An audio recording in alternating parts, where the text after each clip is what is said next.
알고 계십니까? 지금 국회에 우리가 누려왔던 종교의 자유를 억압, 제한, 박탈하는 법안이 발의되었습니다. 그동안 우리나라에서 자유롭게 예배드리고 복음을 전할 수 있었던 이유는 바로 헌법이 종교의 자유를 보장해주고 있기 때문입니다. 그러나 국회에서 법률을 만들어서 국민의 자유와 권리를 제한할 수가 있는데 차별금지법, 평등법이 바로 그러한 법률입니다. 차별금지법의 핵심은 한마디로 처벌, 즉 민형사상의 법적 책임을 지게 하는 것입니다.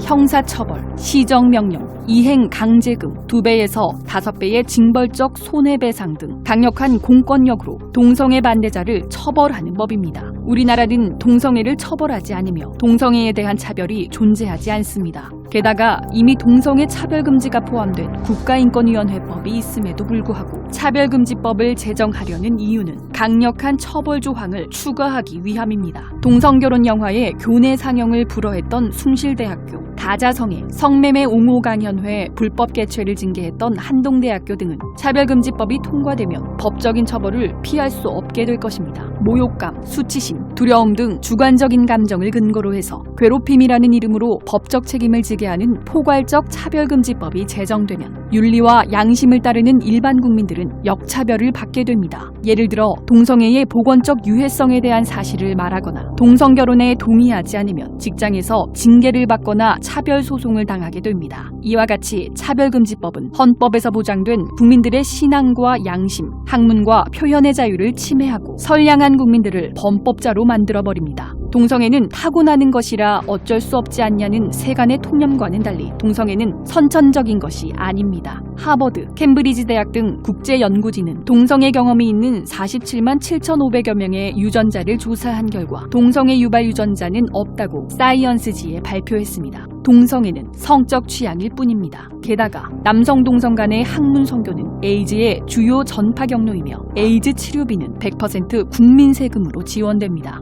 약값뿐만 아니라 각종 검사비, 입원비, 수술비, 합병증 치료비, 심지어 간병비까지 국민 세금으로 지원하는 질병은 에이즈뿐입니다. 이처럼 심각한 사회적 폐해를 일으키고 있는 동성애, 성적 지향을 포함하는 차별금지법을 강행하면 어떤 결과가 초래되는지 해외의 사례들이 증명해주고 있습니다. 첫째, 차별금지법은 설교의 자유를 억압합니다. 스웨덴의 아케 그린 목사는 동성애는 죄라고 설교한 후 2004년 1심과 2심 재판에서 징역 1개월의 실형을 선고받았습니다. 영국 베리 트레이온 목사는 교도소 내 예배에서 동성결혼은 죄라는 설교를 하여 교도소로부터 징계를 받고 항소했으나 1, 2심 모두 패소했습니다. 둘째, 차별금지법은 전도의 자유를 박탈합니다. 영국에서 69세의 해리 하몬드 씨는 예수 그리스도는 평화를 주십니다. 비윤리적인 행위, 동성애를 멈추세요라고 적힌 대자보를 들고 거리에서 서 있었다는 이유로 기소되어 유죄 판결을 받았습니다. 캐나다의 윌리엄 왁콕은 동성애를 금지하는 성경 말씀이 적힌 전도지를 배포했다가 소송을 당했습니다. 캐나다 대법원은 그에게 증오범죄라는 판결을 내리고 동성애자에게 7,500달러의 손해배상을 하는 동시에 수십만 달러에 달하는 인권위원회의 소송 비용을 지불하라고 명령했습니다.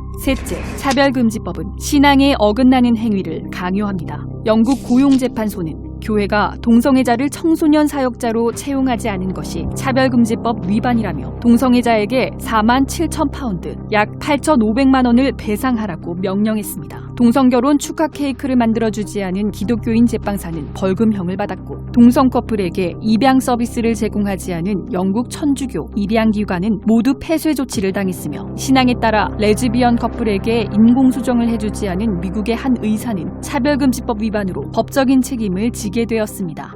넷째, 차별금지법은 학교에서 동성애 옹호, 조장 교육을 강제합니다. 영국에서는 초등학교에서 동성 친구에게 청혼 연애 편지를 쓰는 수업을 하는 등 교육 과정이 바뀌었고 교내 퀴어 축제에 모든 학생들이 강제로 참여하도록 했습니다. 이러한 교육의 결과 최근 10년간 성 정체성이 트랜스젠더라는 청소년이 2,500% 이상 증가한 것으로 밝혀져 충격을 주고 있습니다. 다섯째, 차별금지법은 자녀의 동성애 성향과 성전환을 반대하는 부모의 양육권을 박탈시킵니다. 캐나다 온타리오주는 자녀의 성전환을 반대하는 부모의 양육권을 빼앗는 법안을 통과시켰으며 미국 텍사스주에서 2019년에 7세 아들의 성전환을 반대한 아빠의 양육권을 박탈하는 판결이 내려졌습니다. 유사한 사례는 무수하게 많습니다. 일각에서는 성적 지향을 뺀 차별금지법에는 찬성해야 한다는 잘못된 주장이 제기되고 있는데 이에 현혹되어서는 절대 안 됩니다. 왜냐하면 법안에 등이나 그 밖의 사유에 성적 지향이 포함된다고 해석하고 심지어는 성별에 성적 지향이 포함된다고 해석할 수 있기 때문입니다. 또한 처음 만들 때는 없더라도 개정을 통해서 손쉽게 성적 지향이 포함될 수 있습니다. 이제 한국교회는 종교의 자유를 지켜내기 위해서 믿음 위에 굳게 서서 분열되지 않고 한 목소리로 차별금지법을 반대하여야 합니다. 종교를 탄압하는 차별금지법에 대항하여 우리 모두 순교를 각오하고 믿음의 선한 싸움을 싸우는 거룩한 군사가 됩시다. 종교의 자유 수호! 차별금지법 스탑!